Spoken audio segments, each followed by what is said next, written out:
Hey,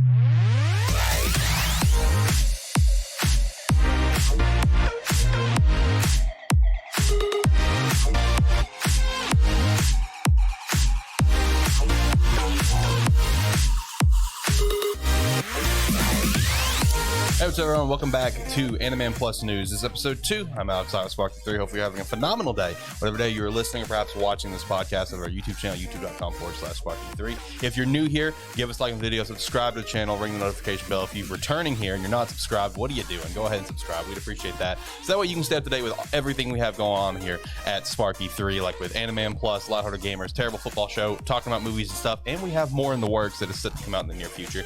And if you're listening to this on one of the many audio platforms that we are on, make sure to react in whatever way the platform will allow. Follow the podcast, and we'd appreciate that. Go follow us at Twitter at AniMan Podcast.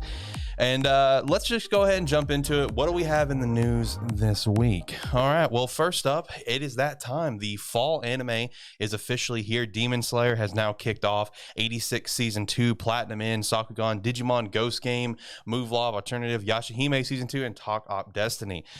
Comment down below what's your favorite series of all these that you've checked out so far. You know, taking out the Season 2s, because I love 86 with a passion. Platinum In has been, that first episode was really enjoyable. I also really enjoyed Sakugan, honestly, so that's something I recommend for you guys to check out. But let me know in the comments below what was your favorite to check out so far. And speaking of Talk Op Destiny, so as we know, this is being animated by Madhouse and Mappa. Well, apparently, episode 1 was done by Madhouse, and episode 2 is going to be done by Mappa. Kind of an interesting approach there. I guess they're going to be taking turns on who does what episode. Kind of curious to see how those episodes are going to differ from each other from time to time. Like, let's say we go to episode 3, and if that's going to be Madhouse again, okay, well, it's going to be fun to see the contrast between them if that is going to be the approach going forward. New York Comic Con is going on, or was going on, this past weekend, and we did get a teaser for Dragon Ball Super Superhero, the new movie that's set to come out sometime next year. And, you know, as we saw in like the original teaser where it was just Goku, we could really tell that this was going to be all CGI. And yeah, it's all CGI. I mean, go watch the teaser for yourself. The entire teaser, beginning to end, I mean, it looks like something you'd see almost like in a video game. Yeah, it is full-blown CGI beginning to end. Kind of got a lot of people a little mixed on it, myself included. I mean, I still think it's going to be a really fun watch. I am looking forward to watching some of the fight scenes in this capacity. But, you know, just hey, let's see some more. Let's see what we're going to come out of it. But hey, Broly's confirmed for the movie. Actually, you can see him in the teaser. In the teaser, you see him coming down, I think, attacking Goku or whatever. So, hey, he's going to be in the movie, so shout out to that. You know, Broly wasn't just a one-off. We all kind of hoped he wasn't and assumed he wasn't with how they left it kind of open-ended the way they did with Dragon Ball Super Broly. But, hey, him coming in the movie is pretty cool, though. So, some updates with Netflix here. So, we do know Netflix has JoJo, for example, Stone Ocean, set to come out later this year. They also have a couple other series like Blue Period and Komi Can't Communicate. Well, Netflix recently updated their catalog and no longer has Stone Ocean listed as this monthly release where it can get a monthly batch of episodes. You know, for Blue Period and Komi Can't Communicate, that over in Japan, they just dropped like 12 episodes to start off.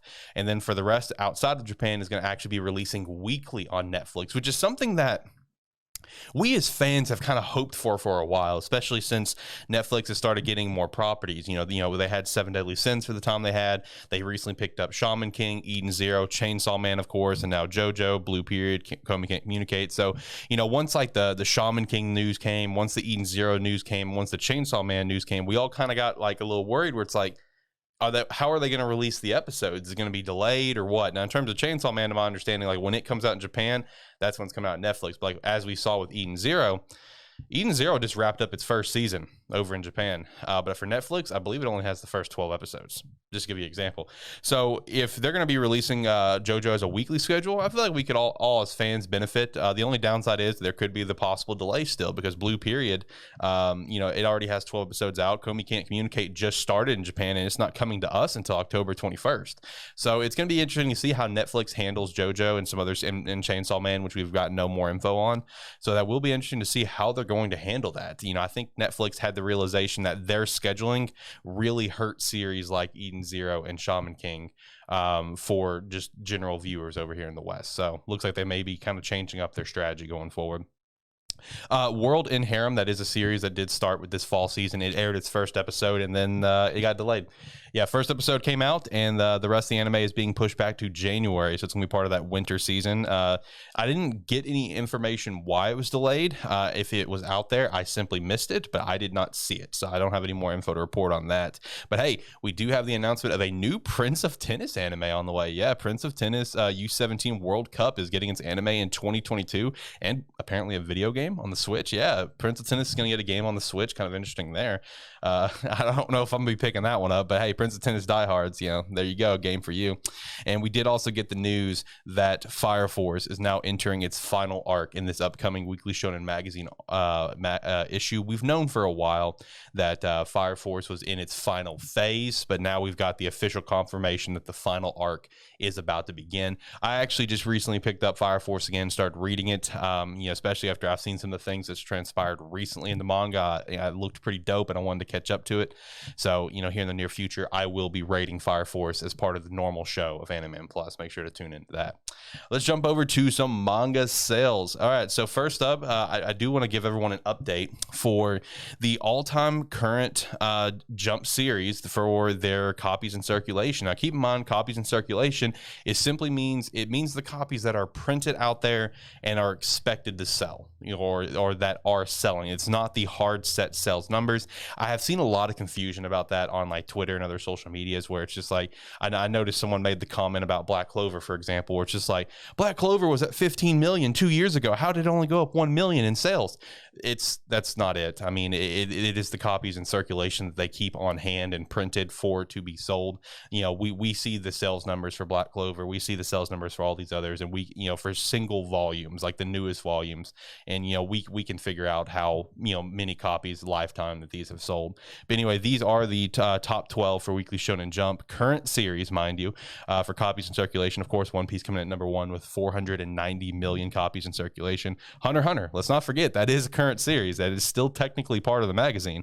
78 million. JJK with 55 million, as I reported on last week as well. My Hero Academia with 50 million. Black Clover with 16 million. Dr. Stone with 10 million. Mashal, Magic and Muscles with 2.5 million. Undead Unluck with 1.3. Mission Yozakura Family Greatness, got to check that series out if you have not, with 1 million. Shout out to that.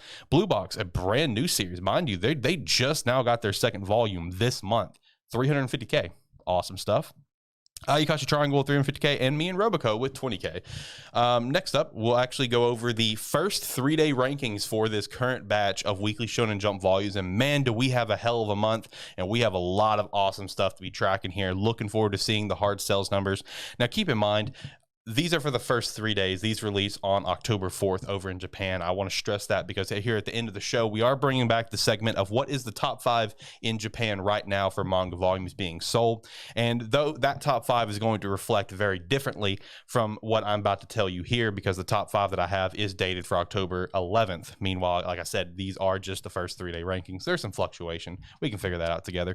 So first 3-day rankings coming in number 1, JJK Volume 17, 1 across the board. All first 3 days. Shout to that. My Hero Academia Volume 32, 2 across the board for the 3 days. Black Clover Volume 30, 3 across the board for those 3 days. Blue Box Volume 2, 6, 10, and then it, you know, dropped down to 10 after 6, but then it climbed back up to 8. Good stuff. Mashal Volume 8, 7, 6, and 5. Had a good climb there. Had a good climb. Love to see it. Undead Unluck Volume 8, 14, 23, and then stayed at 23. Ayakashi Triangle Volume 6, 15, 19, then 18. Mission Yozakura Family Volume 10, 19, 30, and then climbed back up to 22. Love to see that Mission Yozakura Family greatness of it staying within that top 30. That's some good stuff to see there.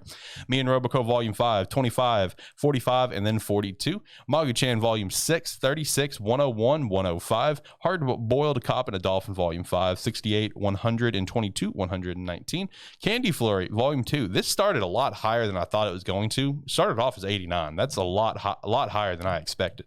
Then it went to 159, then climbed back up to 145. And then Ball Parade Volume 3, which is the finale, started off as 121, went to 320, and then actually made a big climb back up to 218. That was kind of weird to see there. Some upcoming things to note for Weekly Shonen Jump issue 46. My Hero Academia will have the cover, but the lead cover pages will be me and Roboco, and Dr. Stone Ayakashi Triangle are also going to get color pages. There is no break in this upcoming issue. We're going to get everything back up in the lineup. For the weekly Shonen Magazine volumes that we are tracking, we are in the 3rd week for these volumes, so let's run through it. Tokyo Avengers Volume 24 was 799k copies sold. Couple of Cuckoos Volume 8 with 107k. 7 Deadly Sins 4 Nights of the Apocalypse Volume 4 with 85k. Hajime no Ippo Volume 132 with 76k. Goddess Cafe Terrace Volume 3 46k. Matchmaking of the Amagami Household Volume 2 42k. Ranger Reject Volume 3 43k. Eden Zero Volume 17 40k. And then I don't know if it's Love or Magic and Kangai Banka, both are not ranked. So finishing off the episode here with the top 5 in Japan right now. This is dated for October 11th. Like I said, this reflects very differently from what we saw for those first 3 days of Shonen Jump. And, actually give you a little heads up here. Number 6 I did see was actually JJK. So it's dropped from 1 to 6, which as new stuff comes out almost daily, it feels like over there, that is to be expected. So coming at number 1 is a series called March Lion Volume 16. Coming at number 2 is Koro Shisugi Volume 31. Coming at number 3, Toilet Bound Boy. I saw that name and I'm just like, I have so many questions about this series. Toilet Bound Boy Hanako Volume 16 coming at number 3. Tokyo Avengers Volume 24 at number 4. That's not surprising at all, man. Tokyo Avengers, there for a good chunk of time. If you guys are new to AniMan Plus, you guys are new to the news that we've tracked before, whatever. There was a very large stretch of time with, for a good few months while the anime was airing, where the top 30 in Japan was just filled with every volume of Tokyo Avengers. There was at one point where the top 10, I think 6 of them was Tokyo Avengers volume, so that's not surprising at all. And then coming at number 5 is Disney Twisted Wonderland, the comic episode of, I'll probably butcher this, Hearts Labu. I don't know what this is, but that's also the volume 1 for that. But that is the current top 5 in Japan right now. Overall, some good stuff this week. Make sure, again, comment down below, on our YouTube channel, what's your favorite fall series that you've checked out so far? I'd probably say, in terms of brand new series, probably Platinum in for me. Sakugan might be a number 2. We'll see as time goes on. Talk Up, I think it's going to be a very interesting series, a lot of phenomenal interactions with characters. Comment down below, what are your thoughts on the Dragon Ball Super movie? Did you like what you saw out of that CGI? Do you think it's complete and utter garbage? Do you hate it? Are you going to go see the movie? What are your thoughts on how Netflix is going to potentially handle their anime that they claim in the future? What are we going to do with Chainsaw Man? Is that going to actually be a weekly release, or are they just going to drop it all at once? Is JoJo, it looks like it's going to be a weekly release. Is going to be delayed? I hope, what's your thoughts on all this? Let me know. I'd love to hear from you. That's going to do it for AniMan Plus News episode 2. Make sure to tune into the regular show of AniMan Plus, where you can listen to us 3 idiots talk about all the anime that we are watching every single week, which does include some of these fall series, Dragon Quest, One Piece is a couple more examples, as well as the 30 something manga and webtoon series that we're reading. We're reading basically every single weekly Shonen Jump series except for maybe 4 or 5. Handful of weekly Shonen Magazine, good handful of Jump Plus, like the major Jump Plus series, like Kaiju Number 8, Spy Family, My Hero Vigilantes, Dan to Dan, and then we're also going through multiple webtoons. A couple of them are on a break leading up to some the next arcs and stuff, but right now we got Weak Hero, El Cid, and Soul Leveling that's part of our normal lineup. Then we also God of High School, Unordinary, and a few others that we've reviewed before. But that's gonna do it for me, guys. Have a wonderful day. See ya.